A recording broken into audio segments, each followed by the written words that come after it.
नमस्कार साथियों, सूर्य नगरी यूनिक लॉ क्लासेस के यूट्यूब चैनल पर मैं डॉक्टर रिविला राठी आपका हार्दिक स्वागत और अभिनंदन करती हूँ। एमपी के एक नया नोटिफिकेशन आया और पता नहीं इस नोटिफिकेशन में आप लोगों ने डिमांड क्यों नहीं रखी। जब ओबीसी वाले जाकर अपनी डिमांड रख के 70 से 50 ला सकते हैं 70% से, तो इतना तो जनरल वाला आप भी करें कि सर आप देखिए ओबीसी के लिए 50% है, एससी के लिए 50% है, एसटी के लिए 50% है। तो जब ये तीन कैटेगरी भी मनुष्य हैं और 70% वाले भी मनुष्य हैं, ये जनरल कैटेगरी है और ये कैटेगरी है, इसमें डिफरेंस क्या हुआ? क्या ये पढ़ने वाले स्टूडेंट नहीं है? क्या ये स्टूडेंट नहीं है? क्या ये कॉलेज से पढ़ाई नहीं करते? क्या ये नहीं करते? तो यहाँ की डिमांड क्यों नहीं सुनी जा रही है? अगर इतना डिफरेंस 20% का डिफरेंस क्यों दे रहे हैं? आप 10% कर लो, आप भी 60 कर लो, चलो कोई बात नहीं, जनरल के आप 60 कर लो, पर ये डिमांड पता नहीं अभी तक क्यों नहीं रखी गई है, समझ ही नहीं आ रहा। जबकि ये डिमांड तो कब की रखनी चाहिए, ये रिक्वेस्ट करनी चाहिए कि सर क्राइटेरिया देखो 50 और 70 बहुत बड़ा क्राइटेरिया है जो डिफरेंस वाला है।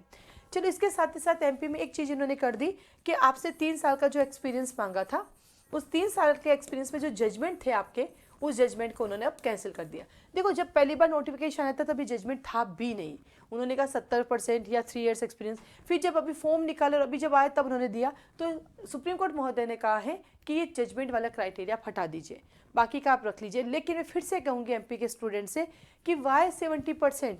ये 70% वाला क्राइटेरिया की डिमांड तो करो, आप देखिए डिफ्रेंशिएट करो। आर्टिकल 14 कहता है डिफ्रेंशिएट कर सकते हैं हम, इक्वालिटी है लेकिन फिर भी डिफ्रेंशिएट कर सकते हैं, लेकिन वो डिफ्रेंशिएट कैसा होना चाहिए? रीजनेबल होना चाहिए, आर्बिट्रीनेस नहीं होना चाहिए। और यहाँ का डिफ्रेंशिएट रीजनेबल कहीं भी नहीं लग रहा है। क्या आप 3 कैटेगरी के जो स्टूडेंट्स है उनके लिए 50% है, एक कैटेगरी के जो स्टूडेंट्स उनके 70% है, ये डिफ्रेंशिएट तो कहीं पर भी रीजनेबल नहीं है, कहीं ना कहीं आर्बिट्रीनेस है।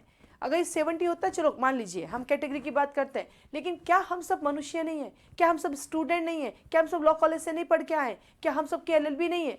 फिर परसेंटेज में डिफरेंस क्यों? क्या मानते हैं आप कि जनरल कैटेगरी बहुत ज़्यादा ओवर स्मार्ट होते हैं, बहुत इंटेलिजेंट, हाईली एजुकेटेड होते हैं, हाईली इंटेलिजेंट होते हैं? यही मानना आपका? यानी हम पहले से मान लेते हैं हम होशियार है और तुम क्या कर सकते हैं? लेकिन ये डिफ्रेंशिएट रीजनेबल नहीं है अकॉर्डिंग टू आर्टिकल 14।